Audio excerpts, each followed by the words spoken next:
প্রকৃতির কাছে যেন নতজানো উন্নত বিশ্ব। ৮.৮ মাত্রার ভূমিকম্পে কেঁপে উঠল রাশিয়ার পূর্বাঞ্চল। ভূমিকম্পটি এতটাই শক্তিশালী ছিল যে এর প্রভাবে রীতিমতো উত্তাল হয়ে পড়ে প্রশান্ত মহাসাগরও। হাওয়াই, জাপান এবং চীনের উপকূলীয় অঞ্চলে আছড়ে পড়ে একের পর এক সুবিশাল ঢেউ। সুনামির সতর্কতা জারি করা হয় বেশ কয়েকটি দেশে। রুশ সংবাদ মাধ্যম তাসের এক প্রতিবেদনের বরাতে জানা যায়, ৩০ জুলাই রাশিয়ার পূর্ব উপকূল ও আশপাশের অনেক এলাকায় ৮.৮ মাত্রার ভূমিকম্প অনুভূত হয়। কম্পন অনুভূত হতেই আতঙ্ক ছড়িয়ে পড়ে শহর জুড়ে। এতে শহরের একটি কিন্ডারগার্টেন স্কুলের ভবন ভেঙে হেলে পড়ে। এছাড়া সামাজিক যোগাযোগ মাধ্যমে ভাইরাল হওয়া বিভিন্ন ছবি ও ভিডিওতে দেখা যায় ভূমিকম্পের ভয়াবহ চিত্র।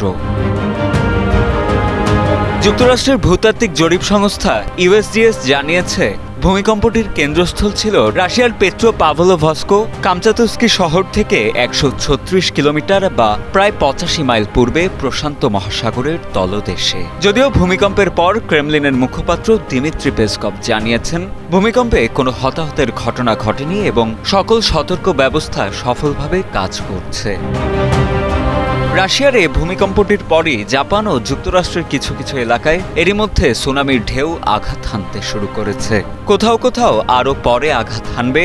এ কারণে সাগরের ঢেউ ও এর উচ্চতার দিকে নিবিড় নজর রাখছে বিভিন্ন দেশের আবহাওয়া বিভাগ ও সংশ্লিষ্ট কর্তৃপক্ষ। সুনামির সতর্কতার মধ্যে তড়িঘড়ি হাওয়াইয়ের বন্দর ছাড়তে দেখা যায় অনেক বাণিজ্যিক জাহাজকে। সুনামির সতর্কতা জারি করে বিপদসীমায় থাকা মানুষদের নিরাপদ আশ্রয়ে সরিয়ে নিয়েছে অনেক দেশ। বার্তা সংস্থা রয়টার্সে প্রকাশিত একটি ভিডিওতে দেখা যায়, সুনামির সতর্কতা পেয়েই ভবনের ছাদে আশ্রয় নিচ্ছেন উপকূলীয় এলাকার সাধারণ মানুষ।